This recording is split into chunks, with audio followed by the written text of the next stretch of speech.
Sing it, sure. I'll be there for sure. Don't worry. I'm Mr. Bam Bam Bam Bam Bam.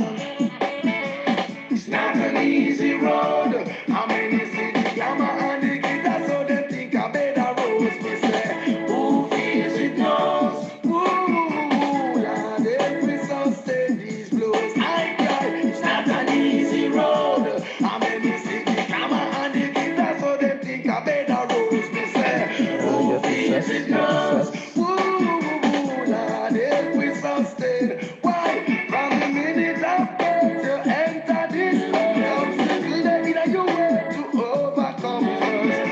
Throughout every day they seem to get worse. Oh my God, cast away this curse. Everybody are trying to make every end each way. The way that them endeavor, Lord God, you see.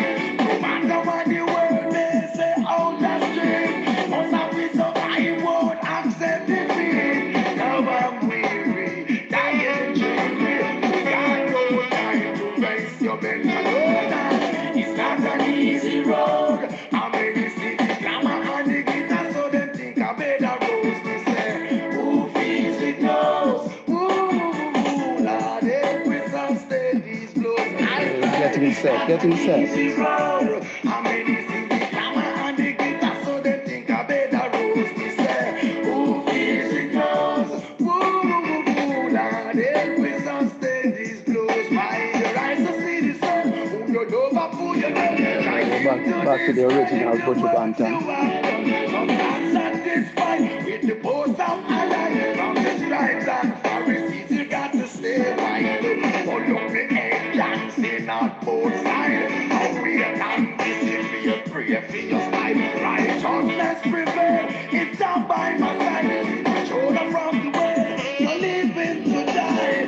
Help us all, Ababa Janai. Welcome to What to Go On. For those jumping on early, just give us a thumbs up, a comment, something that can verify that the audio is coming through okay.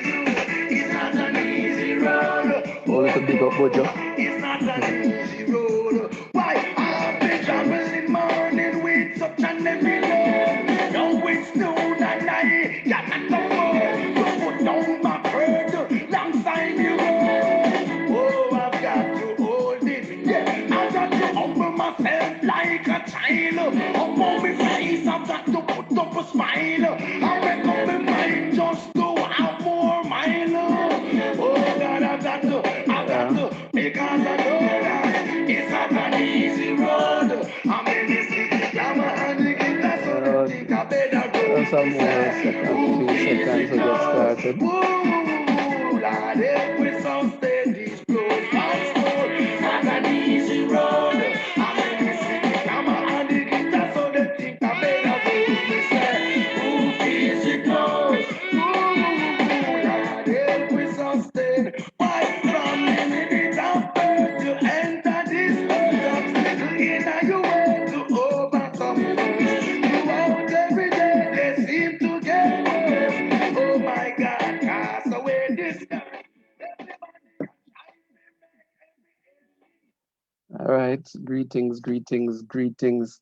Welcome to What to Go On. My name is Donovan Simon. I'm the president for the Jamaican Canadian Association, Alberta, based here in snowy Calgary, believe it or not. What to Go On is our way of connecting to the community, talking about things that are happening in our association, happening in our city, happening in our country, happening in Jamaica, happening in the world. And today we're going to talk about a topic that affects everybody across the world: financial education. Never too late, and it applies to everybody. But of course, before we get into the details of that discussion, we have to do some key features of what go on. And the first one is the patwa word or the patwa phrase of the day. You know, when I was getting ready for this one, I saw this word and I figured it's most appropriate. If you understand Jamaican patwa, you would understand the word boops.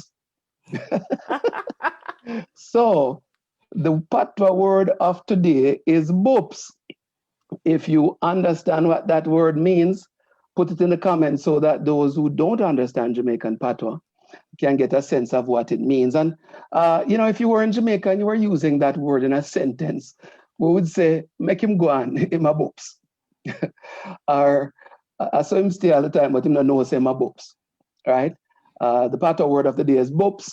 If you know what it means, share it in the comments so those who don't know can learn the beautiful language called patois. Uh, Events coming up, things that we want to share. Of course, the couple weeks ago we had our first general meeting in public for since February.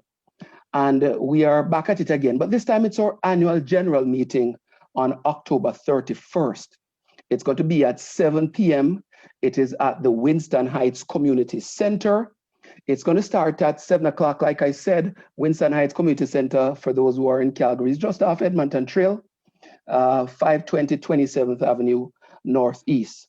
Please come out. It's open to the public. We will also be providing a virtual option because we're going to stream it on Zoom. If you are on our mailing list, you will get access to the Zoom information. In order to participate in the election of officers and voting on motions, you do need to be a member in good standing. That means you need to be paid up as well. We want to share that there's another Getting Your Affairs in Order webinar. It's on the 22nd of October. It's going to be at 7 p.m. The registration information is on screen. If not, you can jump on Facebook or Instagram, search for Getting Your Affairs in Order, and you'll find information about that particular webinar, which I think is very informative and addresses some really important information. I want to remind everybody that we are still in the process of building our operating location. I am excited about the progress that we are making, but we're going to come to the community to get some help to get us across the finish line. That is going to be shared in a little bit, so hold tight. I know, there are some people who are eager to assist us. We do have some volunteers putting in their hours, but we're going to need a few dollars to get us across the line, buy some equipment and a few other things to close out that project. It is coming shortly, and our goal is to have this project completed before the end of the year. You can feel my excitement because a long time we worked on this thing. The association has been around for 40 years, and we're this close to having a place that will say Jamaican Canadian Association Alberta on the door. And we're doing some exciting things to make it a really special place for our association, for the Jamaican community, but for the entire Calgary community. So look out for that, because that's coming soon. And last but not least, if you want to get in touch with the Jamaican Canadian Association Alberta, here's how you can: via our website, by email, by phone, and of course, by social media. Like I said, the topic today is financial education. It's never too late, and it applies to everybody. The patois word of the day is boops. If you know what boops mean, like I said, put it in the comment section so that people can benefit from your knowledge. The person that we're going to discuss today's topic with is Dolores Mackenzie. I'm going to bring Dolores into the discussion because she has all the information that you're going to benefit from today. Dolores, how you doing? Hi, Donovan. I'm doing awesome. And I just want to say thank you. Thank you to you for bringing awareness to so many people through the medium that you have, I've been using. And even myself, who would have been busy otherwise, tune in to what I go on, so that's awesome. And also for the efforts that you've put in since you've become president to help us to have a home. It's something that we ought to be proud of as Jamaicans here in Calgary, as well as throughout the world, because, not every association have that option to actually have a place to call home. And I'm so proud of you, and I'm proud of the association leadership because of that. For that, I appreciate the sentiments. Thank you. But today's you will go and grill. Yeah, today's you will go and grill. Right? Dolores has been in the business of sharing information and educating about finance and money. In fact, she's an author. Recently, her second book is out, 7 Steps for Mastering Money in Your Relationships. But it's not the first time it's not her first rodeo, because in 2016, she also released a book called The Art of Obedience, right? 10 biblical financial principles to change your life. So you've been in this thing for a little bit, right? So maybe let's start the conversation by talking about your opinion of what I'm going to call the state of financial education in our community. If you were to measure it on a scale of 1 to 10, where are we? Well, you know, the thing is, financial education is not only affecting our community. On a whole, 91% of Canadians need it. They are not in the best place financially. And my question to myself was, what does that 9% know that the 91% don't know? And that was what drive me actually to start in the business of financial education, to make sure that not only myself, you know, the first person I started was me, making sure that I understand my money is in the right place. I know how money works. And then I realized what lots of people don't know. And that was one of the reasons why I published the first book, because I mostly was in the Christian realm. And there was so many misunderstandings about money that I had no choice but to put some of it in that book. All right. You know, So let's talk to us about some of those misunderstandings. What would you say are some of the major misunderstandings as it relates to money and finance? Okay, one of the things that people are told is that you need credit to build credit. And it's not necessarily so, because we know that growing up, our parents never really owe money. We built our house from scratch. We didn't owe, and we were still doing well. But coming to North America, they have a system that tells you that you need credit to build credit. And yes, it can be a good thing, but it turned out to be a very bad thing for a lot of people because they do not understand how credit works. Okay. They think you get a credit card and you can spend the money. But there are certain rules that govern that can make it really bad for you or good for you. You know, and a couple of those are, for example, never carry a balance on a credit card.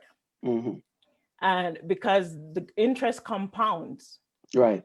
And we talk about the rule of 72, which is 72 divided by the rate of return tells you approximately how long it takes for that money to double. So if you owe money, using the rule of 72, it works against you. But if you save money, using that rule, it can work for you. Yeah. So that's one thing, understanding debt and making sure that you don't stay in debt, you get out of debt. Another thing people talk about is that only the financial education is for the rich. But it's because they have the education where they become rich. They know what to do. They know how to put their money to work for them. Yeah. All right. So the question of debt, because I can go down that road, and you know, for the viewers, we were going to have Taz Rajan on the program. Taz is a debt specialist, and you know, she had an emergency with her mom. Taz, if you're watching the show, I hope you know things are improving with your mom, and we'll try and reschedule and bring you on. But you have good debt and you have bad debt, because somehow the people that we call rich find a way to use debt to create wealth. True? Talk to us a little bit about that. The question of good debt versus bad debt is like cholesterol. You have good cholesterol, and you have bad cholesterol. Not true? Neither one can kill you, right? All right. So let's talk a little bit about the issue of debt and how our perception of debt sometimes is what keeps us back because we don't understand it. Yes. So bad debt, I'll address that first. And bad debt is consumer debt. Okay. And we talk about assets and liabilities. Asset is basically something that puts money in your pocket, in short. Liability is something that takes money away from you, takes money out of your pocket. So one may say, I just bought a new home. That's an asset. It's not an asset until it's making you money. So even though it could be regarded as kind of a good debt, because you need somewhere to live, okay? And in the long run, you will build equity in that. But the caution is not to be house poor, Okay, don't buy two more house than you can actually afford. And in terms of, and as I said, the bad debt is consumer debt. Debt that you use to buy food and you eat it so you don't see the money. The Our good Gucci debt, bag and exactly. designer shoes and Okay. not saying people mustn't wear good shoes and have good clothes, you know. But the question of how does that play against your financial standing at the end of the day is kind of where you're going, right? Yeah, exactly.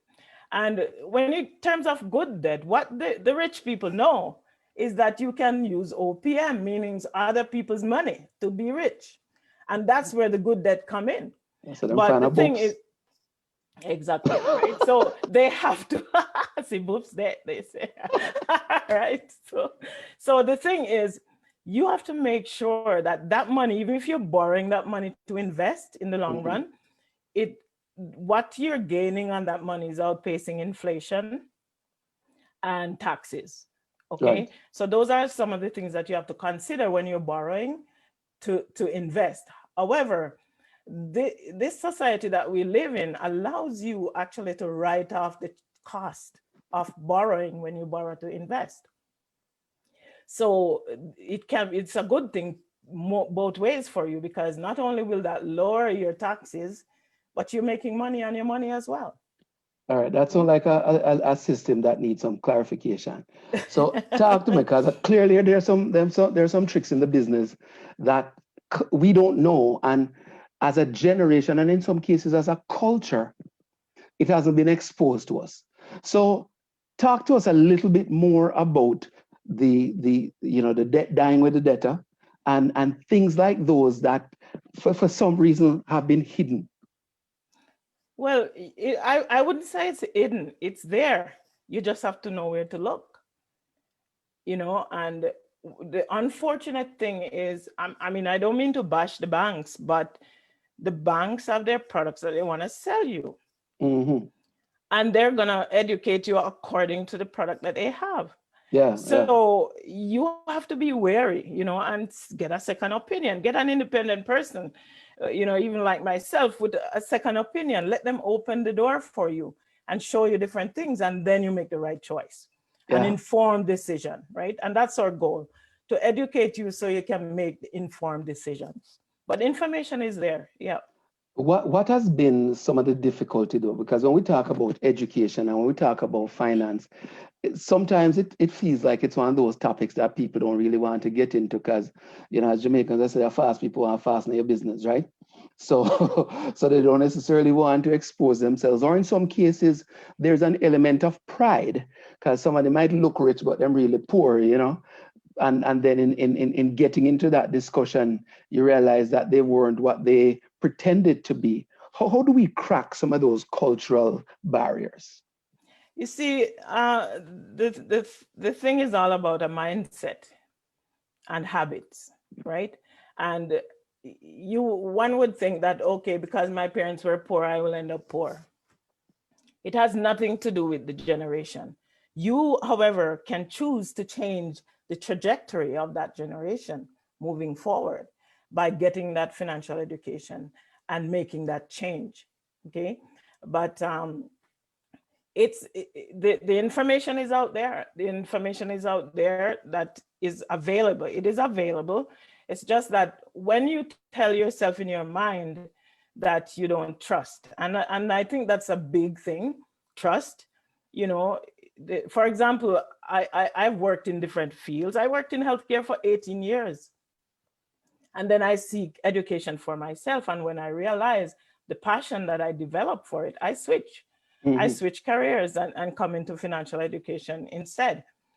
But some people may know me as, whether they know me preaching or they know me working in healthcare, they may wonder, why, what does she know about finances? But I'll tell you that some persons with a financial degree may not know as much as I do. Right. Because I spend sleepless nights and I study financial education, and I make sure that I get the right information based on what is necessary and what's needed. Right. Oh, there. So, Yeah. so the recent book, Seven Steps, right, to mastering money in your relationships, and I've gone through it. There are a range of different angles it takes in terms of relationships. Maybe help us with one, because I mean we won't have the time to go through all seven. But what would you say is one of the big steps in mastering money in our relationships? Okay. I'll just quickly say that the book actually addresses the fact that over 50% of divorces in North America is due to financial Based on problems. money. Yeah. And And hold on before you yeah, jump. And it don't mean it's because them don't have money. Because no, okay, all right, good. Because people might okay, think it's just a poor people thing. no, it's not. It's not that they don't have money. The biggest problem people have is not a money problem. It's not how much they make, it's how much they spend. Because if you continually spend more than you make, you're gonna be you're gonna be looking for a boobs. So yes. So End up in divorce. exactly, right? So the thing is, how understanding yourself, and people deal with money because of different reasons and different things, and most of it is in the mind. And basically, say for example, I like to hoard money, and I don't like to give. Some people say you mean, right? Mean In our stingy, terms, they would stingy, say, yeah, yeah, man. it's stingy, right?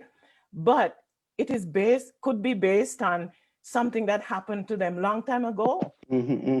Maybe they grew up, not so wealthy, and the lack of money make them, when they get some, they just want to hold on to it, right?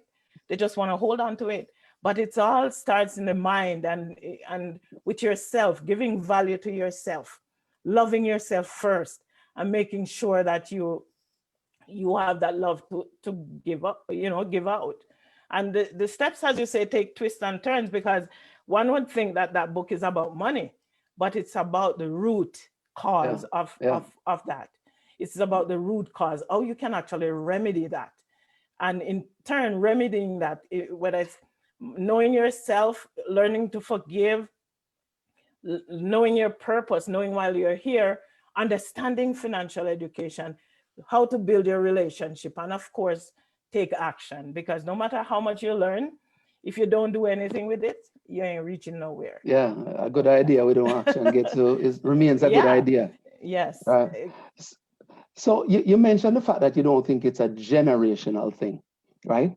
But we also go through economic cycles. Right now we're going through COVID-19, and while COVID-19 is happening, seemingly there are some people who are finding opportunity and making it work, and there are some people who the grass just look dark and ugly, and there's no seeming hope, right? How does this affect? And we talk about mindset.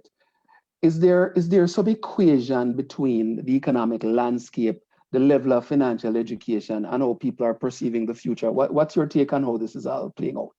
Okay. And you're so right, because like the COVID now is a huge opportunity for a lot of people, and some see it as really dim. And it all boils down to the mindset. Do you see the glass half full, or you see it half empty? And there's opportunities there, but you have to take the time. Don't expect things are going to fall in your lap. You have to make some effort and take the time to study habits and change habits. And that's one of the reasons why I said it's not generational, it's choice. Because whether my parents were poor or rich, there are certain things that you learn and certain things that you apply. You don't have to do what the masses is doing. You can learn for yourself and make sure you're making informed decision. And some people, what I find is, especially in Canada here, we get, you get some money for your kids if you have kids, but don't spend the money before you get it. Right. Just like people religiously pay 10% tithe, why not pay yourself first? You work hard, pay yourself 10%. And what I find this COVID has done is make people actually take a second look at what they're doing with their money. Yeah. Because if you did not have an emergency fund, you have to say even more thank God for whatever relief came. Right. But now that the relief may be up. What is it that you're doing? Mhm. Were you still spending that check when you get it, or were you putting some aside? True, Knowing true. that, or were you using even a little bit of it to invest in yourself, to learn more, or to maybe start something for yourself? And we talk about having one income source of income or multi-income. Look at this and say, the one source of income won't work. How Yeah. can I harness anything that I have so that I can use it to build another source of income for myself? And we as Jamaicans, we're very creative people. We have so many ideas. Almost every second person in Jamaica is an entrepreneur. Yeah. So what have we done with that? Why not bring it here and use it here? So let me ask you a question then. There's the question of making money, and there's the question of creating wealth, which are two different things. True? Yes. I hope, when I go to Jamaica, I see dollars all over the place. Man, I drive Range Rover and Jaguar, and them I drink NSC and Moet. But them not wealthy. So how do we get that distinction across to our community and our people, right? So that the money just not just go through the filter continuously, because that is what seems to happen. Millions of dollars flow through, but at the end of the day, there's no sustained wealth. Like, what is that all about? That's so true. And I heard someone talking the other day about the for example, the female hair and makeup industry. Black women are like the number one what I say, consumers in that realm, right? And you're so right. Money is not necessarily make you wealthy. You have to first have a plan. You have to have a plan, and you have to have a vision for your finances. So if you have no plan, you ain't going nowhere. It's just like you create a roadmap. If you're going somewhere, you have your GPS or your map, and it takes you where you want to go. Same thing with your finances. Give yourself a financial checkup, just like you go to the doctor every year, because things change, right? And you don't know. Give yourself a financial checkup. Make sure that your finances is doing what you want to do. And I'm going to say this. In Canada, if you work 40 years, the pension that you're going to get after 40 years is only $1,158 before taxes. So when people are aware of that, now you tell me, what is it that you're doing to help you to offset the later years of your life? You have to have a plan and work the plan. Okay. So yes, a lot of people have a lot of money, and I had the opportunity to speaking with Damon John some time ago. He was at one of our conference, and he said, you know what, this financial education, I wish I knew it before, because he went bankrupt before. Lots of people, and he said, lots of people I know, they made a lot of money, and then once the career is over, they're broke. Right. It's about having that lottery mentality. You get enough and it disappear, right? But you have to have a plan for your money, know how money works, and put it to work for you. You should be putting your money to work harder than you. And as I said before, make sure that that money is outpacing inflation and you're paying the least taxes on it. All right. So without pulling out some of the products and some of the tricks, if you were to take out key lessons, because all of us make mistakes, and you said you spent 18 years in another career before you say, okay, here's another area, and all of a sudden the light start shining on you to say, oh my God, look at what I did not know. What is your advice as it relates to timing? Because, the topic today was never too late. What do you say to people who sometimes late in their career, and when should people start this whole education process on finance? And you're so right with that, because it's never too late to start. And if you haven't started yet, start right now. Start right now if you haven't started yet. Things that are gone, you can't really change the past, right? But you can change the future. Starting now, you can change the future. So get the education, sit down with a professional. Let them sort out your, your plan, help you with the plan, your goals, match your goals, for the future. What the goals you have for your money? I'm sure it's not just to buy a Ferrari and speed down the highway. So what are the goals? Me? What are the goals that you actually have for your money? So Yeah. make sure you know what those are, Mhm. and you set out a plan to get there. Set out a plan to get there, and we know what happens sometimes when people die and they're not prepared, right? Yeah, And we don't want that to happen to our people. We want to make sure that they're prepared. And some will say, I have so many bills, and by the time the money come, it's gone. If you don't know where your money going, you're in trouble. You even, need to even, look at it. even worse. Okay. A couple more questions. Is some of this lack of education a cultural thing? Are some cultures more aware, more educated, and hence, when we look at the disparity of economic, I'm going to call it success in what they call first world versus second and third world, is that a cultural thing in your opinion? I wouldn't necessarily say cultural, but it could look like that, because you have a certain culture of people who embrace certain parts of the financial education.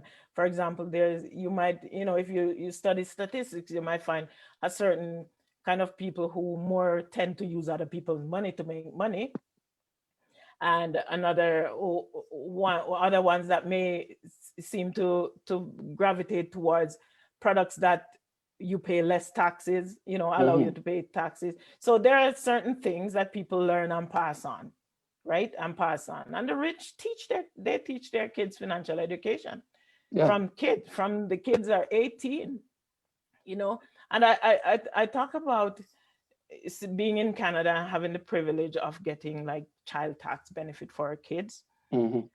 Why spend that money? Why not use that money to develop wealth for your kids Right, right. that can pass down from generation? So it's more of a mindset thing, Yeah. and thinking that you have to have everything the next person have. So you have to look at it, especially now through COVID. This is the time to sit and take stock, Yeah. because Yeah. the person who you were trying to outdo, they ain't handing you anything right now. Well, them not have nothing. Exactly, right? So you gotta sit and take stock, right? And I Yeah. mean, it might be a hard pill for some people to swallow based on what they're used to. Hmm. And then, some people, based on what they've had through their life, they don't trust people. But, pray about it then, or just take a chance. 'Cause the risk, what more than having a little risk and end up better off than no risk and Yeah, end no up, risk, no risk, no reward. yeah, and with no reward, right? So so start now. Now is the time to start if you haven't started yet. Yeah. And the message that we want to leave for those watching the show, whether live or delayed, is it's never too late. Yeah. Those of us who grew up in Jamaica, there was a time when everybody make it seem as if you should work for the same company for all your life and get a good pension, only to find out after a while that them can't live off of the pension. So, 50 years after you get all the watch of the plaques and all the rest of Hmm. the thing and you can't live, then okay, what do you do? And kids are not necessarily the best insurance either. So you have to be careful of that. Dolores, we could talk about this for forever, but I I want to give you know. a little plug. Books are available on Amazon, right? Yes, that's correct. Yeah. So there's one, The Art of Obedience. I know I may think about disobedience, right? But the art of the art of obedience. Some interesting lessons in it, and we want to ensure that people realize that this is key for all of us, all ages, and it's never too late to get cracking and learn about finances, wealth, and money to make it better for you and Yeah. yours. Dolores, thanks for joining Watagoan and for sharing some perspectives with us. And thanks for your kind words at the start, right? We Yes. soon come check you because, we have some programs that we want to run in the new facility. So, mega That touch was base, right? awesome. Awesome. Awesome. I appreciate that. I appreciate you. And shout out to all my Jamaicans all over the world, because everywhere you go, you find Jamaicans, right? Yeah, man. So, Yeah, man. yes. All right. Take care. Big All shout right. out. Big shout out. Yes. And Okay. stay Bless up. safe. Yeah. Yeah. Bless up. Yes. Yes. And of Love you. course, You you know, too. What a Go On continues. Next week, we're going to do it again, 7 p.m. Mountain Time out of Calgary. Next week, we're going to talk about community leadership. What does it take, right? It's not an easy thing, but people do it, right? And I want to make sure that you join us, because next week is a special episode. It's also super special, at least for me anyway, because it's our 50th episode of What a Go On. So do me a special favor next week. In addition to joining, share our posts, share, all the promotions that we do. I'd love to have, 1,000 people watching What a Go On for our 50th episode. That's what we're going to do next week, the 23rd, when we discuss community leadership. What does it take? The week after is also going to be a special episode of What a Go On, because we're going to take a look at us meaning the Jamaican Canadian Association, Alberta. And that week, I'm going to be on the other side of this equation, because I'm going to be answering questions. And a couple other members of the executive and other members of the community are going to join in answering questions and sharing their perspectives about the association, what we do, what we shouldn't do, what we should do more of. So send your questions in. I am committing to answering every single question that is asked of the association, right, on that particular program on the 30th. So that's a special one as well. So next week, for our 50th episode, when we talk about community leadership, what does it take? We're going to have Moji, we're going to have Charles and Aiden on the program talking about, their roles, their experience. And then on the 30th, we are going to take a look at us. We're going to talk about anything really, any question that you have about the association, what we're doing, what progress we're making, what are the things that keep us going, what's our vision. And then November, it's going to be a new season, because we're going to have our AGM, and then we switch gears for the new season of What a Go On. As always, thank you for joining the program. Thank you for watching. Thank you for supporting. Like our page on Facebook. Give us a shout out on Instagram. Check our website, jcaalberta.com. And as always, stay safe. COVID is still around. Be careful. And if you're in the Calgary area, we're in for a snowy, squally weekend. So drive safe on the road. And, if you don't have to be out there, especially because it's the first snowfall, don't go out there, because some people don't understand that they have to make some adjustments. All right. Until next time, Donovan saying, take care. I make them corner with a Leave for the bacon. butcher bantam, okay? And that's why I make the statement. So, I've been here for sure.